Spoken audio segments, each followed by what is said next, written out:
Praise the Lord. கிறிஸ்துவுக்குள் பிரியமானவர்களே, ஆண்டவராகிய இயேசு கிறிஸ்துவின் நாமத்தினாலே நான் உங்களை வாழ்த்துகிறேன். இந்த பிப்ரவரி மாத வாக்குத்தத்தமாக கர்த்தர் நம்மோடு கூட பேசுகிற வார்த்தையானது மத்தேயு எழுதின சுவிசேஷம் 16ஆம் அதிகாரம் 19ஆம் வசனம்.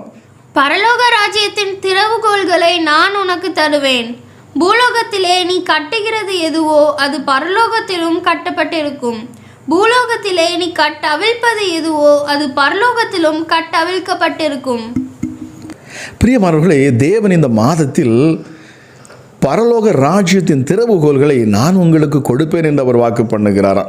பிரியமானவர்களே, இது எதை குறிக்கிறது? தேவனுடைய அதிகாரத்தை குறிக்கிறது. ராஜ்யம் என்பது தேவனுடைய அதிகாரத்தை குறிக்கிறது. இந்த ராஜ்யம் ஒருவனிடத்தில் வருகிற பொழுது அவன் வாழ்க்கையில் காணப்படக்கூடிய மிக முக்கியமான பிசாசுகளின் கிரியைகள் முதலாவது அழிக்கப்படுகிறது. பிரியமானவர்களே, பிசாசுகள் துரத்தப்படுகிறது, வியாதிகள் துரத்தப்படுகிறது, போராட்டங்கள், உங்கள் கண்ணீர்கள், உங்கள் கவலைகள், உங்கள் கஷ்டங்கள் எல்லாம் துரத்தப்படும். பிரியமானவர்களே, ராஜ்யம் ஒருவனிடத்தில் வருகிற பொழுது அங்கே சமாதானமும் சந்தோஷமும் நிறைவாய் காணப்படும் என்று வேதம் சொல்லுகிறது. பிரியமானவர்களே, ரோமர் 14:17 வாசிக்கிறோம், தேவனுடைய ராஜ்யம் புசிப்பும் குடிப்பும் அல்ல, அது நீதியும் சமாதானமும் பரிசுத்த ஆவியினால் உண்டாகும் சந்தோஷமுமாயிருக்கிறது என்று சொல்லப்படுகிறது. பிரியமானவர்களே, ராஜ்யம் இறங்கி வருகிற பொழுது இந்த ராஜ்யத்தில் இருந்து செயல்படக்கூடிய முக்கியமான நபர் பரிசுத்த ஆவியானவர். பிரியமானவர்களே, ஆண்டவராகிய இயேசு கிறிஸ்து தன்னுடைய கிரியைகளை அவர் நடப்பிக்கிற பொழுது அங்கே தேவனுடைய ராஜ்யம் இறங்கி வந்ததாக தேவன் பேசுவதை நாம் பார்க்கலாம். லூக்கா எழுதின சுவிசேஷம் 11ஆம் அதிகாரம் 20ஆம் வசனத்திலே ஆண்டவராகிய இயேசு கிறிஸ்து சீஷரிடத்தை சொல்லுகிறார், நான் தேவனுடைய விரல்களினாலே பிசாசுகளை துரத்துகிறபடினாலே ராஜ்யம் உங்களிடத்தில் வந்திருக்கிறது என்பதை நீங்கள் அறிந்து கொள்ளுங்கள் என்று சொன்னாராம். பிரியமானவர்களே, அதே வார்த்தையை மத்தேயு 12:28 ஆண்டவராகிய இயேசு கிறிஸ்து இப்படி சொல்லுகிறார், நான் தேவனுடைய ஆவியினாலே பிசாசுகளை துரத்துகிறபடியினால் தேவனுடைய ராஜ்யம் உங்களிடத்தில் வந்திருக்கிறது என்பதை நீங்கள் அறிந்து கொள்ளுங்கள் என்று சொல்லி. பிரியமானவர்களே, தேவனுடைய ராஜ்யம் வருகிற பொழுது பிசாசின் கிரியைகள் முழுவதுமாக அழிக்கப்படுகிறது. பிரியமானவர்களே, தேவனுடைய ராஜ்யத்தின் திறவுகள் உங்கள் கரங்களிலே வரும் என்று சொன்னால் நீங்கள் உங்கள் வாழ்க்கையில் உங்களை இதுவரைக்கும் தொந்தரவு செய்து கொண்டிருந்த, உங்களிடத்தில் போராடி கொண்டிருந்த எல்லா பிசாசின் மூலமாக வரக்கூடிய அத்தனை கிரியைகளுக்கும் என் தேவன் இந்த மாதத்தில் அவர் முற்றுப்புள்ளி வைக்கிறார். கேட்கிற நீங்கள் இதை ஆமென் என்று பெற்றுக்கொள்ளுங்கள். பிரியமானவர்களே, தேவன் தம்முடைய ராஜ்யத்தின் திறவுகளை அவர் உங்களிடத்தில் கொடுப்பார் என்று சொன்னால், பிரியமானவர்களே, அதிகாரம் உங்கள் கரங்களில் செயல்படும் என்று ஆண்டவர் சொல்லுகிறார். நீங்களே பிசாசுகளை துரத்துவீர்கள், நீங்களே வியாதியஸ்தர்களை சுகமாக்குவீர்கள். பிரியமானவர்களே, சாவுக்கு ஏதுவான எந்த ஒரு காரியமாக இருந்தாலும் சரி, அது உங்களை தீங்குபடுத்த முடியாது. ஏனென்றால் ராஜ்யம் உங்களிடத்தில் இருக்கிறபடினாலே. பிரியமானவர்களே, பரலோக ராஜ்யத்தின் சந்தோஷத்தையும் அதிகாரத்தையும் நம்மால் இந்த பூமியில் அனுபவிக்க முடியும் என்று ஆண்டவராகிய இயேசு கிறிஸ்து நமக்கு அவர் சுட்டி காண்பிக்கிறார். பிரியமானவர்களே, ஆண்டவராகிய இயேசு கிறிஸ்து இந்த பூமியில் அவர் வாழ்ந்த பொழுது தேவனுடைய ராஜ்யம் அவருக்குள் செயல்பட்டதை நம்மால் பார்க்க முடிகிறது. ஏனென்றால் அவருக்கு சமாதானம் இருந்தது, அவருக்குள் சந்தோஷம் இருந்தது. அவர் பிசாசுகளை துரத்தியும் வியாதியஸ்தர்களை அவர் சுகமாக்கியும் மரித்தோரை உயிர்ப்பித்தும் பிரியமானவர்களை தரித்திரருக்கு சுவிசேஷத்தையும் அவர் பிரசங்கித்தார் என்று வேதம் சொல்கிறது. காரணம், ராஜ்யத்திற்குள் அவர் இருந்தபடினாலே. அவர் ராஜ்யத்தின் சுவிசேஷத்தை தான் அவர் பிரசங்கித்து கொண்டே இருந்தார். தேவனுடைய ராஜ்யம் எப்படிப்பட்டது, தேவனுடைய ராஜ்யத்தின் சந்தோஷத்தை உங்களால் அனுபவிக்க முடியும், இந்த பூமியில் உங்களால் அதை அனுபவிக்க முடியும் என்பதை அவர் காண்பிப்பதற்காகத்தான் இந்த பூமியிலே தேவனுடைய ராஜ்யத்தின் அனுபவங்களை தேவனுடைய பிள்ளைகளுக்கு அவர் கொடுக்கும்படி அவர் ஆசைப்பட்டாராம். இந்த வேத வார்த்தையானது பேதுருவினிடத்திலே சொல்லப்பட்டது. பேதுருவை பார்த்து தான் ஆண்டவராக இயேசு கிறிஸ்து சொன்னார், தேவனுடைய ராஜ்யத்தின் திறவுகோலை நான் உனக்கு தருகிறேன் என்று சொல்லி. பிரியமானவர்களே, அதே மத்தேயு எழுதின சுவிசேஷம் 18ஆம் அதிகாரம் 18ஆம் வசனத்தை நீங்கள் வாசித்து பார்ப்பீர்கள் என்று சொன்னால், இங்கே தம்முடைய சீஷர்கள் அத்தனை பேரையும் பார்த்து சொல்லுகிறார், தேவனுடைய ராஜ்யத்தின் திறவுகோல்களை நான் உங்களுக்கு தருகிறேன் என்று சொல்லி.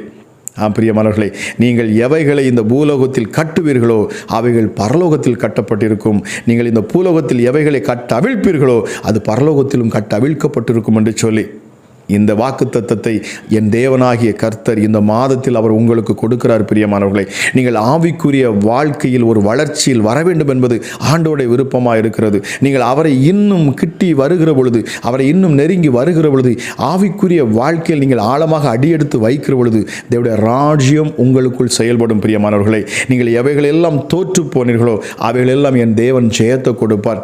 எந்த பிசாசின் போராட்டங்கள் உங்களை நெருக்கி கொண்டிருக்கிறதோ, எதனால் உங்கள் வாழ்க்கையில் நிந்தைகளும் அவமானங்களும் கசப்புகளும் நித்தமும் இருந்து கொண்டிருக்கிறதோ இவைகள் எல்லாம் உங்களை விட்டு ஓடி போகும். பிரியமானவர்களே, தேவனுடைய பிள்ளைகள் ராஜ்யத்தின் வல்லமைகளையும் ராஜ்யத்தின் சந்தோஷத்தையும் அனுபவிக்க வேண்டும் என்று சொல்லி பிதாவாகிய தேவன் ஆசைப்பட்டார். ஆண்டவராகிய இயேசு கிறிஸ்து ஆகவேதான் அந்த அதிகாரங்களை தம்முடைய பிள்ளைகளுக்கு அவர் கொடுக்கிறாராம். அதை இலவசமாக தம்முடைய பிள்ளைகளுக்கு கொடுக்கிறார். பிரியமானவர்களே, ஆகவேதான் ஆண்டவராக இயேசு கிறிஸ்து ஜெபிக்க கேட்ட பொழுது கூட தன்னுடைய சீஷர்களுக்கு அவர் இப்படி கற்றுக் கொடுத்தார், பரமண்டலங்களில் இருக்கிற எங்கள் பிதாவை உம்முடைய நாமம் பரிசுத்தப்படுவதாக, உம்முடைய ராஜ்யம் வருவதாக, உம்முடைய சித்தம் பரலோகத்தில் செய்யப்படுவது போல பூலோகத்திலும் செய்யப்படுவதாக என்று சொல்லி, பரலோகத்தில் இருக்கிற அந்த ராஜ்யத்தின் சந்தோஷத்தை இந்த பூமியிலே நாம் அனுபவிக்க வேண்டும் என்பது தேவனுடைய விருப்பமாக இருந்தது. இந்த மாதத்திலே நீங்கள் அதை அனுபவிப்பீர்கள். பிரியமானவர்களை, இந்த ஆண்டவராக இயேசு கிறிஸ்துவிடத்தில் நீங்கள் ஆழமாக வருகிற பொழுது, அவரை கிட்டி சேருகிற பொழுது நிச்சயமாக ராஜ்யத்தின் சந்தோஷத்தை நீங்கள் அனுபவிப்பீர்கள். ஆகவேதான் யோவான் ஸ்நாபகன் அவன் சிறைச்சாலையில் இருந்த பொழுது இயேசு செய்த அற்புதங்களை அவன் கேள்விப்பட்டு அவன் தன்னுடைய சீஷர்களை அனுப்பி, வரப்போகிறவர் நீர்தானா, வேற யாரும் வரவேண்டி இருக்கிறதா என்று சொல்லி அவர் அங்கே ஆள் அனுப்பினாராம். அப்பொழுது இயேசு கிறிஸ்து சொன்னாராம், நீங்கள் கண்டவைகளையும் கேட்டவைகளையும் போய் யோவானுக்கு போய் சொல்லுங்கள். ஏனென்றால் குருடர்கள் பார்வையடைகிறார்கள், சப்பானிகள் நடக்கிறார்கள், குஷ்டரோகிகள் சொஸ்தமாகிறார்கள், செவிடர்கள் கேட்கிறார்கள், மரித்தோர் எழுந்திருக்கிறார்கள், தரித்திரருக்கு சுவிசேஷம் பிரசங்கிக்கப்படுகிறது, போய் சொல்லுங்கள் என்று சொன்னாராம். பிரியமானவர்களே, ராஜ்யம் ஒருவருக்குள் செயல்படுகிற பொழுது அங்கே பிரியமானவர்களே இயற்கைக்கு மேற்பட்ட அற்புதங்கள் நடக்கிறதாம். குருடர் பார்வையடைகிறார்கள், சப்பானிகள் நடக்கிறார்கள், பிரியமானவர்களே மரித்தோர் உயிர்ப்பிக்கப்படுகிறார்கள், தரித்திரருக்கு சுவிசேஷம் அறிவிக்கப்படுகிறது. உங்களுக்குள் ராஜ்யம் வருகிற பொழுது நீங்கள் இவைகள் எல்லாம் செய்ய துணிவீர்கள். பிரியமானவர்களே, இவைகள் எல்லாம் நீங்கள் செய்ய ஆரம்பித்து விடுவீர்கள். இந்த மாதம் அப்படிப்பட்ட ஆவிக்குரிய மாதமாக இருக்கிறது. தேவனுடைய ராஜ்யம் உங்களுக்குள் இருந்து செயல்பட போகிற மாதமாக இது இருக்கிறது. பிரியமானவர்களே, தேவனுடைய ராஜ்யம் பரிசுத்த ஆவியின் வல்லமையினால் நிறந்தது, பரிசுத்த ஆவியின் பலத்தினால் செயல்படக்கூடியது, பரிசுத்த ஆவியானவரால் உண்டாகக்கூடிய சந்தோஷத்தினாலும் அவர் கொடுக்கிற சமாதானத்தினாலும் செயல்படக்கூடியது. பிரியமானவர்களே, ஆகவே தான் ஆண்டவராகிய இயேசு கிறிஸ்து தம்முடைய சீஷர்களிடத்தில் பண்ணிய இதே வாக்கு தத்தத்தை மறுபடியுமாக மீண்டுமாக அவர்களை சந்திக்கிற பொழுது, அதாவது ஆண்டவராகிய இயேசு கிறிஸ்து உயிர்த்தெழுந்ததற்கு பிற்பாடு சீஷர்களை சந்தித்து அவர் என்ன செய்கிறாராம், அவர்கள் மேல் ஊதி, இப்பொழுது நீங்கள் பரிசுத்த ஆவியை பெற்றுக்கொள்ளுங்கள் என்று சொன்னது மட்டுமல்ல, நீங்கள் எவர்களுடைய பாவங்களை நீங்கள் மன்னிக்கிறீர்களோ அவருடைய பாவங்கள் மன்னிக்கப்படும், எவர்களுடைய பாவங்களை நீங்கள் மன்னியாதிருக்கிறீர்களோ அவருடைய பாவங்கள் மன்னியாதிருக்கும் என்று சொல்லி தேவன் அந்த அதிகாரத்தை, ராஜ்யத்தின் வல்லமையை மறுபடியுமாக தன்னுடைய சீஷர்களுக்கு அவர் ஞாபகப்படுத்தி பரிசுத்த ஆவியின் வல்லமையை அவர்கள் மேல் ஊதி, இதை நீங்கள் பெற்றுக்கொள்ளுங்கள் என்று சொல்லி அவர்களை அனுப்பினாராம். பிரியமானவர்களே, இதை நீங்கள் யோவானுக்கு எழுதின சுவிசேஷம் 20ஆம் அதிகாரம் 21 23 வரைக்கும் உங்களால் வாசிக்க முடியும். இந்த பரலோக ராஜ்யத்தின் திறவுகோலை முதலாவது பேதுருவிடத்திலே தேவன் உனக்கு நான் கொடுத்தேன் என்று சொன்ன அதே வாக்குத்தத்தத்தின்படியும், இரண்டாவதாக தன்னுடைய சீஷர்களை பார்த்து அதே வல்லமையை நான் உங்களுக்கும் கொடுத்தேன் என்று இரண்டாவது சொன்னது போலவே, மேல் வீட்டு அறையில் சீஷர்கள் ஒன்று கூடி காத்திருந்த பொழுது பரிசுத்த ஆவியானவர் அந்த இடத்தில் இறங்குகிறார். தேவனுடைய ராஜ்யம் அவர்கள் மேல் வல்லமையாய் இறங்கினது பிரியமானவர்களே. அப்பொழுது பேதுரு முதலாவது எழும்பி நின்று அந்த பரலோக ராஜ்யத்தின் திறவுகோலை அவர் திறந்தார் பிரியமானவர்களே. அவன் செயல்படுத்தினான். பேதுரு எழும்பி நின்று அவன் பிரசங்கம் பண்ண ஆரம்பித்தான். யூதர்கள் மத்தியில் அவன் பேசினான் பிரியமானவர்களே. அன்றைக்கு 3000 பேர் ரட்சிக்கப்பட்டார்கள் என்று வேதம் சொல்லுகிறது. அது மட்டுமல்ல, அதற்கு பிற்பாடு சீஷர்களை கொண்டும் மற்ற சீஷர்களை கொண்டும் தேவன் அற்புதங்களையும் அடையாளங்களையும் செய்ய ஆரம்பித்தார்.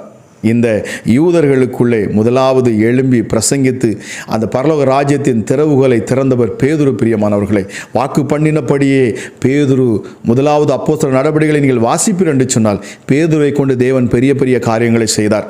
ஆண்டவராகிய இயேசு கிறிஸ்து செய்த அற்புதங்களை காட்டிலும் மேலான அற்புதங்களை தன்னுடைய சீஷர்களை வைத்து என் தேவன் செய்தார் என்பதை நம்மால் பார்க்க முடிகிறது. பிரியமானவர்களே, இதே போல தான் என் தேவன் இந்த மாதத்தில் உங்கள் வாழ்க்கையிலும் அவர் அற்புதங்களை செய்வார், உங்களை கொண்டு செய்வார். பிரியமானவர்களே, தேவனுடைய ராஜ்யம் உங்களிடத்தில் செயல்படுகிற பொழுது பிரியமானவர்களே, உங்கள் வாழ்க்கையில் சூழ்ந்திருக்கிற பிசாசின் கிரியைகள் அத்தனையும் அழிக்கப்படும். பிரியமானவர்களே, தேவ வல்லமை உங்களுக்குள் இறங்குகிற பொழுது, இந்த ராஜ்யத்தின் வல்லமை உங்களுக்குள் செயல்படுகிற பொழுது உங்கள் வாழ்க்கையில் சமாதானம் உண்டாகும், சந்தோஷம் உண்டாகும், நித்திய மகிழ்ச்சி உங்கள் மேல் தங்கி இருக்கும். பிரியமானவர்களே, தேவ வல்லமை உங்களுக்குள் செயல்படுகிற பொழுது சத்துருவின் சகல கிரியைகளும் முறியடிக்கப்படும்.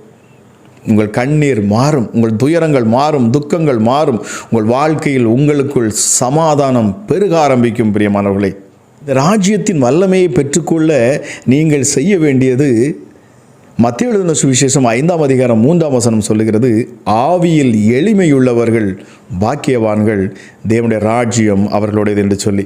பிரியமானவர்களே, ஆண்டவராக இயேசு கிறிஸ்து இந்த பூமியில் வந்த பொழுது அவர் எளிமை உள்ளவராக இருந்தார். அவர் எளிமையான ஒரு வாழ்க்கையை வாழ்ந்தார். எல்லோரிடத்திலும் அவர் சமாதானமாக இருந்தார். எல்லோரிடத்திலும் தம்முடைய அன்பை காண்பித்தாராம்.